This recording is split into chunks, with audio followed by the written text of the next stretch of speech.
नमस्कार, उत्तराखंड की खबरों में आपका स्वागत है। मैं हूं गौरांगी गुप्ता। बात करेंगे आज की खबरों की, लेकिन उससे पहले एक नजर सुर्खियों पर। उत्तराखंड के 9.87 लाख पेंशन लाभार्थियों को बड़ा तोहफा, सीएम धामी ने खाते में भेजे 146 करोड़ रुपए। उत्तराखंड एसआईआर फॉर्म की सूचना इंग्लिश में भेजने से उलझनों में वोटर, हिंदी में जानकारी देने की लगाई गुहार। उत्तराखंड में एआई के 5 नए कोर्सेज होंगे शुरू, 119 सरकारी कॉलेजों में छात्रों को मिलेगा लाभ। 2027 के रण की तैयारी में जुटी बीजेपी, कमजोर बूथों को साधने मैदान में उतरे सीएम धामी, मंडल अध्यक्षों से लेंगे फीडबैक। उत्तराखंड परिवहन निगम की पुरानी बसें इलेक्ट्रॉनिक बसों में कर सकेंगे तब्दील, मंत्री प्रदीप बत्रा ने करी समीक्षा। उत्तराखंड में बिगड़ रहा मौसम, देहरादून समेत कई जिलों में बहुत भारी बारिश का ऑरेंज अलर्ट। आप देख रहे हैं के न्यूज, खबरों का सारथी। अब जानेंगे खबरें विस्तार से। हल्द्वानी में कांग्रेस की रैली के बीच में सियासी घमासान थमने का नाम ही नहीं ले रहा है। एसएसपी कार्यालय में कांग्रेस नेताओं द्वारा कथित तौर पर अभद्र और गाली गलौज किए जाने के आरोप को लेकर भाजपा ने मोर्चा खोल दिया है। भाजपा नेताओं ने कांग्रेस प्रदेश अध्यक्ष गणेश गुदौलिया और नेता प्रतिपक्ष यशपाल आर्य को पुतला फूंक कर विरोध जताया। भाजपा नेता ने कांग्रेस पर सत्ता में नशे में गुंडागर्दी करने के आरोप लगाकर उनका कहना है कि जिस तरह कांग्रेस नेताओं ने एसएसपी कार्यालय में पुलिस अधिकारियों का कथित तौर पर अभद्र व्यवहार किया है, वह बेहद गंभीर मामला है। भाजपा नेताओं ने आरोप लगाया है कि कांग्रेस सत्ता में आने से पहले ही दबाव और डर की राजनीति पर उतर आई है। वहीं मंडी परिषद के अध्यक्ष अनिल डब्बू ने कांग्रेस के नेताओं पर बेहद गंभीर आरोप लगाते हुए प्रदर्शन के दौरान हालात इस कदर बिगड़ गए हैं कि नेताओं ने एसएसपी कार्यालय की हत्या के प्रयास तक का मामला नजर आ रहा है। भाजपा ने इस पूरे मामले की निंदा करते हुए कांग्रेस नेताओं के खिलाफ कार्रवाई की मांग की है। वही कांग्रेस की ओर से इन आरोपों पर कोई जवाब नहीं आया है। यह भी देखा गया है कि अहम होगा कि कांग्रेस की रैली के पहले शुरू हुआ यह विवाद अब भाजपा कांग्रेस के बीच नई सियासी टकराव की वजह बन गया है। आरोप प्रत्यारोप के बीच देखना होगा कि इस मामले में पुलिस और प्रशासन की ओर से क्या कार्रवाई होती है।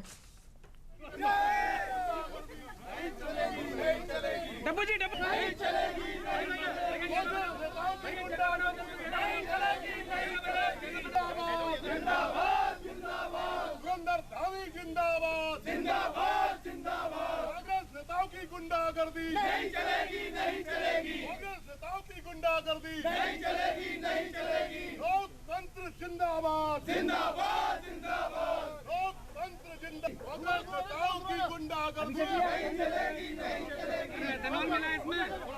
कांग्रेस पार्टी मुर्दाबाद, मुर्दाबाद, मुर्दाबाद। कांग्रेस पार्टी मुर्दाबाद, मुर्दाबाद, मुर्दाबाद, मुर्दाबाद। उसमें जो रैली से पूर्व, क्योंकि जो ये रैली में इनके पास भीड़ नहीं हो पाई, इससे जो है कि इन्होंने जो आज अशोभनीय और जो गंदी भाषा का प्रयोग आज यहाँ पर एसएसपी कार्यालय में किया और जिस तरीके से कांग्रेस के बड़े नेता वहाँ पर गए और जैसी भाषा का प्रयोग किया, इसके साथ ही साथ जो पत्रकारों के साथ भी इनके द्वारा अभद्रता की गई जो सुनने में आ रहा है, इसकी हम कठोर भर्त्सना करते हैं, इसकी हम निंदा करते हैं। आज जनता में आक्रोश है जो ये सोशल मीडिया के माध्यम से चल रहा है। वास्तव में इन्होंने एक छोटा सा मैदान, पहले तो इस रैली के लिए सबसे छोटा मैदान जहां पर कि हमारे राज्य स्तरीय नेता लगातार कार्यक्रम करते रहते हैं, उस जगह को चुना। वहां पर जब भीड़ नहीं आई तो उसका दोषारोपण ये प्रशासन पर कर रहे हैं। ये भारतीय जनता पार्टी के कार्यकर्ता, जनता बहुत गुस्से में है। जिस प्रकार का अशोभनीय और व्यवहार, एक तरह से आज मुझे लग रहा है कि पुलिस अधीक्षक की हत्या का प्रयास करने का प्रयास कांग्रेस के नेताओं द्वारा किया गया। ऐसे लोग प्रदेश के नेतृत्व करने के लिए आगे आना चाहते हैं। और आज मल्लिकार्जुन खड़गे जो अपने आचरण व्यवहार के लिए देश में प्रसिद्ध है, जो कहते हैं कि सांप को छोड़ दो, हिंदुओं को मार डालो, जनता उनको पसंद नहीं गई सुनना। उसके बावजूद जिस प्रकार का अयामातित व्यवहार इन्होंने किया, निश्चित रूप से बड़ा शोभनीय है और हम सब लोग उसकी भर्त्सना करते हैं। युवाओं में पूरे प्रदेश के अंदर रोष है, जगह जगह कांग्रेस के नेताओं के पुतले फूके जा रहे हैं। जिले के पुलिस के कप्तान को गाली देना यानी कि पूरे कानून व्यवस्था को आईना या उस पर पत्थर मारना कहूँगा मैं आपको। और जिस तरह से उन्होंने अभद्र भाषा का प्रयोग किया वो निंदनीय है, अशोभनीय है और यह देवभूमि है, इसमें यह बिल्कुल भी नहीं चलेगा। और जिस तरह से पूरे आज मैं देख रहा था वातावरण था दिन भर शहर का, वो वातावरण लोगों को, आम जनमानस को पसंद नहीं आया। और जिस तरीके से उस राजनीतिक आयोजन को एक धार्मिक डेमोग्राफी चेंज के रूप में दिखाने की कोशिश की गई थी, हिंदुओं को अपमानित करने की कोशिश की गई और साथ ही इस तरह के नारे कि अल्लाह अकबर, नारे तकबीर, ये वो नारे लगाना इस तरह के धार्मिक आयोजन में सीधे सीधे खुले रूप से हमारे सनातनियों को एक तरह से चुनौती देने का उन्होंने मन बनाया है। और मैं आपको कहना चाहता हूँ कि पुलिस कप्तान पे जिस तरह से वो हमलावर होकर आए, मैं चाहता हूँ कि जिले की पुलिस उसका संज्ञान ले। हरिद्वार में कांवड़ यात्रा के दौरान अनोखे अंदाज में सड़क पर निकले एक मिडफाइट बाइक पुलिस ने हत्थे चढ़ गया है। शंकराचार्य चौक पर पुलिस ने बाइक को रोककर सीज कर दिया है। बताया जा रहा है कि फरीदाबाद के अमन की बाइक में करीब 500 हॉर्न लगाए गए थे। बाइक ने इस अनोखे अंदाज में मॉडिफिकेशन ने राहगीरों और कावड़ियों का ध्यान अपनी ओर खींच लिया है। हालांकि बड़े स्तर पर किए गए मॉडिफिकेशन और नियमों के उल्लंघन के चलते पुलिस ने बाइक पर कार्रवाई की है। बाइक का चालान करने के बाद उसे कनखाला थाने भेज दिया गया है। बाइक को पुलिस कर्मियों थाने ले जा रहे थे। इसी दौरान किसी व्यक्ति ने उसका वीडियो बना लिया और वीडियो बनाकर सोशल मीडिया पर वायरल कर दिया है। कानखाल थाने में एएसआई अनुज कुमार के मुताबिक बाइक में बड़े स्तर पर मॉडिफिकेशन किया गया है। यातायात नियमों के उल्लंघन के चलते बाइक के खिलाफ कार्रवाई की गई है।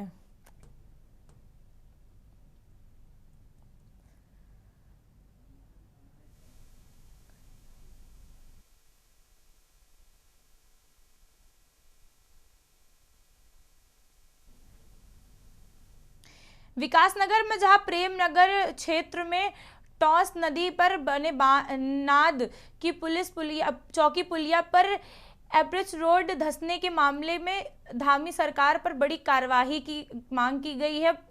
मुख्यमंत्री पुष्कर सिंह धामी ने निर्देश पर पीडब्ल्यूडी के अधिशासी अभियंता राजकुमार और सहायक अभियंता अमित कुमार त्यागी और कनिष्ठ अभियंता नवीन को तत्काल प्रभाव से निलंबित कर दिया गया है। निर्माण कंपनी में हिमालयन कंस्ट्रक्शन को भी ब्लैकलिस्ट कर ठेकेदारों पर कार्रवाई की गई है। करीब 16 करोड़ रुपए की लागत से बने पुल की एप्रोच रोड पर जनता के खुलने के 16 दिन के बाद ही बारिश में क्षतिग्रस्त हो गई है। शुरुआती जांच में डिजाइन और निर्माण गुणवत्ता की गंभीर तकनीकी खामियां सामने आई हैं।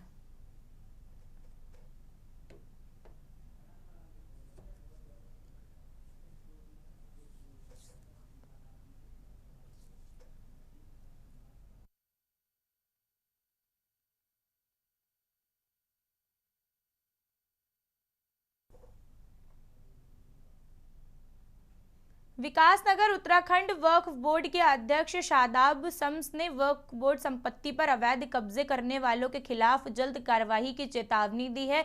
निजी दौरे पर विकासनगर पहुंचे शादाब शम्स ने मीडिया से बातचीत में आरोप लगाया है कि 70 से 75 वर्षों में वक्फ संपत्तियों की बंदरबाट हो रही है और कई संपत्तियों पर मिली भगत से कब्जे किए गए हैं। उन्होंने औलाद वक्फ बोर्ड संपत्ति में निजी हित में मामले और खुद ब खुद किए जाने का आरोप लगाया है। शादाब शम्स ने कहा कि अवैध कब्जों में संपत्तियों और कब्जा मुक्त कराकर जरूरतमंदों के लिए आवास, स्कूल और अस्पताल बनाए जाने की दिशा में काम किए जाएंगे।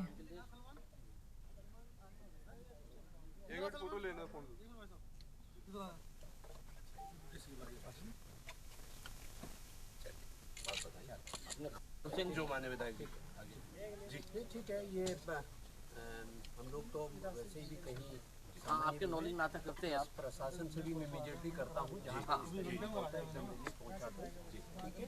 और आज ये एक सोच रहती है, लेकिन हुआ क्या कि गरीबों का हक नहीं पहुंचा, उसे चंद अमीर लूट के बैठ गए और वक्फ में बड़ी लूट हुई और उन प्रॉपर्टियों के ऊपर हम लगातार देख रहे हैं, सब पे इंक्रोचमेंट है, सब पे अवैध कब्जे हैं, सब सारी संपत्तियों के ऊपर वक्फ माफिया बैठा है, वक्फ इंक्रोचर बैठा है और राजनीतिक लोग बैठे हैं, बड़े बड़े सांसद, बड़े बड़े कांग्रेस के पूर्व सांसद, पूर्व विधायक, बहुत बड़े बड़े नेता वो बैठे। अब वो सदके ज़कात खैरात के पैसे पे लूट कर रहे हैं, तो क्या ना तो उनका यहाँ भला होगा, यहाँ भी कीड़े पड़ेंगे और ऊपर वाले के यहाँ भी उन्हें सजा मिलेगी, ये तय है। तो इसलिए जितनी भी वक्फ की संपत्तियां हैं, वक्फ अमेंडमेंट एक्ट उम्मीद देश के प्रधानमंत्री माननीय मोदी जी लेके आए, अब ये मान लीजिए इनकी उल्टी गिनती शुरू हो गई है। सारी संपत्तियों को, जहां भी जो भी वक्फ की संपत्ति है, सबको खाली कराया जाएगा। अब बेघरों को इस संपत्तियों पे घर मिलेंगे, जो गरीब मुसलमान है जिनके पास घर नहीं है उनको घर मिलेंगे, और जो गरीब बच्चे हैं, यतीम बच्चे हैं, जो बेसहारा बुजुर्ग हैं, उन तमाम लोगों को इससे अब वो फैज़याब होंगे।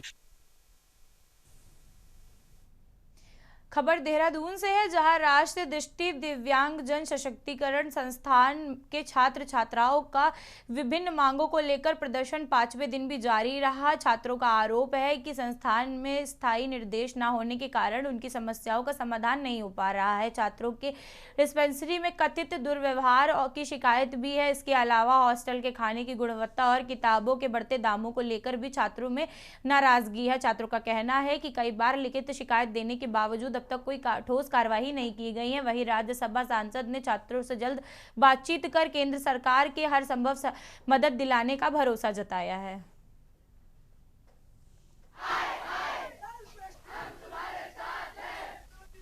NIPUD के स्टूडेंट्स हैं, जैसा कि आपको पता है कि हमारी स्ट्राइक चल रही है, आज 5वां दिन है। तो हमारी बहुत सारी डिमांड्स हैं, जैसे कि स्कॉलरशिप। अब स्कॉलरशिप का ये है कि पहले स्कॉलरशिप 12th पास आउट होने के बाद हर बच्चे को मिलती थी 5 साल तक।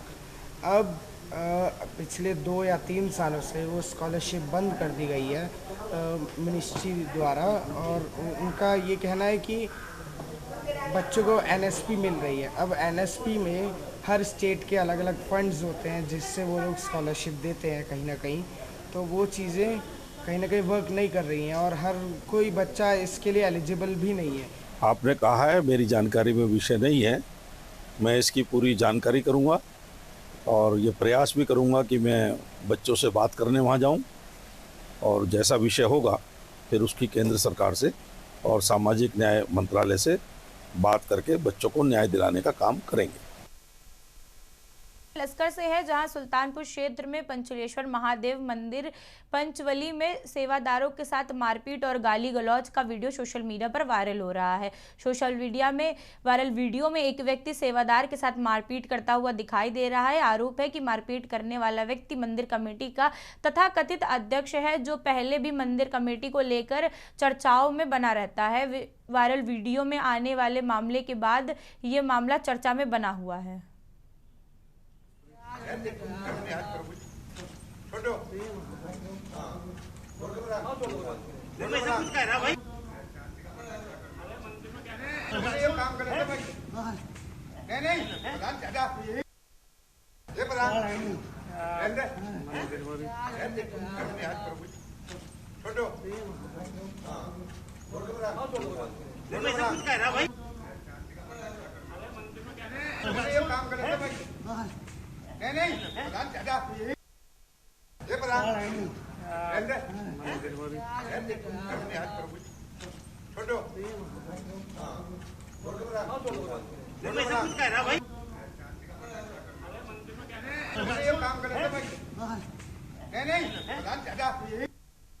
देहरादून में जहां कांग्रेस अध्यक्ष मल्लिकार्जुन खड़गे के उत्तराखंड दौरे के दौरान यहां हुए प्रदर्शन को लेकर सियासत तेज हो गई है। प्रदेश भाजपा अध्यक्ष महेंद्र भट्ट ने प्रदर्शन के दौरान पुलिस के साथ कथित बदसलूकी की कड़ी निंदा की है। उन्होंने आरोप लगाया है कि कांग्रेस कार्यकर्ताओं ने भीड़ न जुटने की खुंदक में पुलिस प्रशासन पर निकाल दी है और पुलिस जवान दिन रात जनता की सुरक्षा में जुटे रहते हैं। ऐसे में उनके साथ अभद्र व्यवहार निंदनीय है। उन्होंने कांग्रेस से सार्वजनिक रूप से माफी मांगने की मांग करते हुए चेतावनी के लहजे में कहा है कि भाजपा ऐसी राजनीति को बर्दाश्त नहीं करेगी। तुम्हारा लगा है? देखिए, हम आज के कांग्रेस के प्रदर्शन की और जिस प्रकार कृत्य कांग्रेस ने किया है उसकी हम घोर भर्त्सना करते हैं। संख्या जुट नहीं रही है, लोग आ नहीं रहे हैं और उसकी खुंदक जो है थाने में उतार रहे हो। घोर निंदा करता हूं और मैं चाहूंगा कांग्रेस को इसके लिए माफी मांगनी चाहिए, वरना उत्तराखंड की जनता देख रही है कि कांग्रेस ने जिस प्रकार से जो पुलिस प्रशासन हमारी रक्षा के लिए, व्यवस्था जुटाने के लिए, व्यवस्था ठीक करने में लगा रहता है, ऐसे पुलिस के जवानों को हतोत्साहित करने का कांग्रेस के नेताओं ने किया है, जिसकी घोर भर्त्सना की जाती है। एक ब्रेक लेंगे, आप बने रहिए हमारे साथ।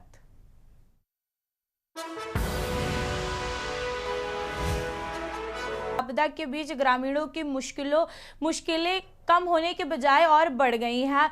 अस्थायी पुलिया का निर्माण अब तक नहीं होने के से ग्रामीणों की जान जोखिम में डालकर आर पार आवागमन जारी रहता है। वही बताया गया है कि पुलिया का निर्माण सिंचाई विभाग और लोक निर्माण विभाग को आपसी समन्वय से करना है, लेकिन देरी के चलते ग्रामीण परेशान हैं। क्षेत्रीय सांसद रविंद्र सिंह रावत ने प्रशासन से जल्द अस्थायी पुलिया का निर्माण करने की मांग की है। उन्होंने कहा है कि ग्रामीणों की सुरक्षा के साथ कोई समझौता नहीं किया जा सकता। इन्होंने सिंचाई विभाग ने थोड़ा वायर गेट लगाए हैं। सिला चौकी का जो अगर मैं बताऊं तो सुधार किया इन्होंने, सिंचाई विभाग ने थोड़ा वायर गेट लगाए हैं जो घरों के आसपास सुरक्षा दी है। बाकी जो वैकल्पिक मार्ग था वो पूरी तरह से ध्वस्त है, अभी भी वैसे ही है, लोगों का आना जाना बिल्कुल बंद है। वो पानी से निकल के जा रहे हैं? पानी से वैसे ही निकल के जा रहे हैं। जब पानी बढ़ जाता है तो लोग अपने घरों में ही समझ लो कि बिल्कुल बंद है। कितने परिवार ऐसे जिनको परेशानी का सामना करना पड़ रहा है? कम से कम 100 परिवार तो होंगे सिला चौकी क्षेत्र। सिला चौकी 2-3 गाँव है ना, 3-4 गाँव। और इठारना की बात करें, इठारना तो फिलहाल अभी रोड का काम चल रहा है। विकासनगर के भीमावाला गांव में बारिश के दौरान मकान ढहने से बेघर हुए 3 अनाथ भाइयों की मदद के लिए उत्तराखंड वक्फ बोर्ड आगे आया है। वक्फ बोर्ड अध्यक्ष शादाब शम्स शनिवार को भीमावाला पहुंचे और बच्चों से मुलाकात कर उनकी स्थिति जानी। मौके पर उन्होंने बच्चों को 51,000 रुपए की आर्थिक सहायता भी दी। बता देते हैं कि विकासनगर तहसील क्षेत्र में भीमावाला गाँव में बीते दिनों हुई तेज बारिश में मकान ढहने के बाद 3 अनाथ भाइयों के सामने रहने और दूसरी जरूरतों का बड़ा संकट खड़ा हो गया। ऐसे में यहाँ पहले स्थानीय जनप्रतिनिधियों और जमाई उलमे ए हिंद में मदद की बात कही, वहीं अब वक्फ बोर्ड ने इन बच्चों की मदद के लिए हाथ बढ़ाया है।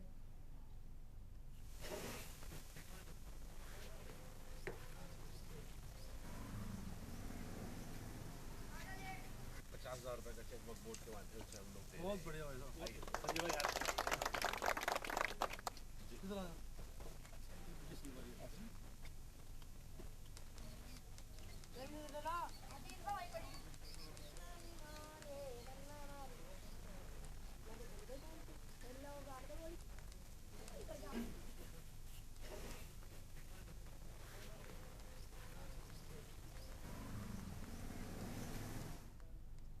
₹50,000 का चेक वक्फ बोर्ड के माध्यम से।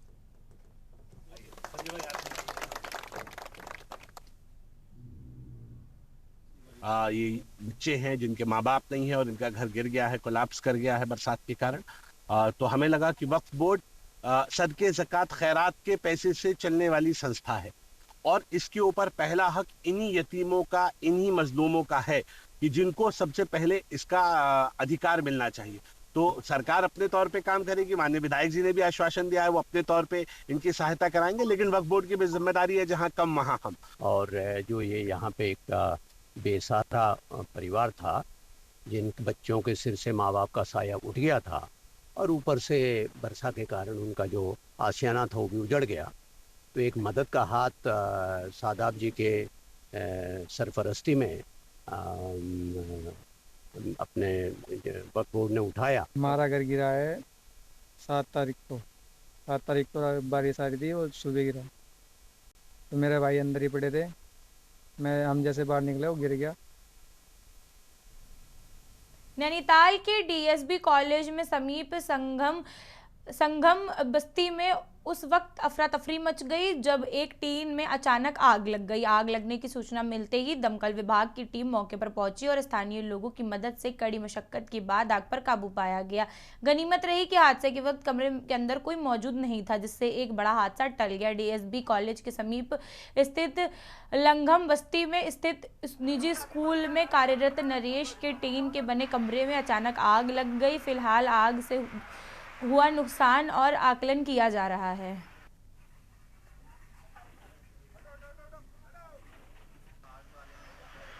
ये हमें 15:32 पर इसके आग की सूचना मिली।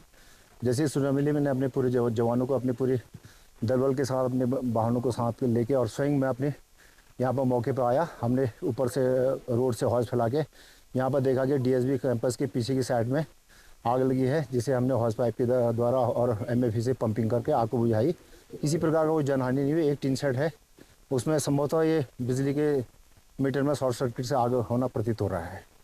क्या भवन है ये भवन किसका, अभी तो हम फायर फाइटिंग करके ही आ रहे हैं और ये जांच करके तब इसका पता लगेगा।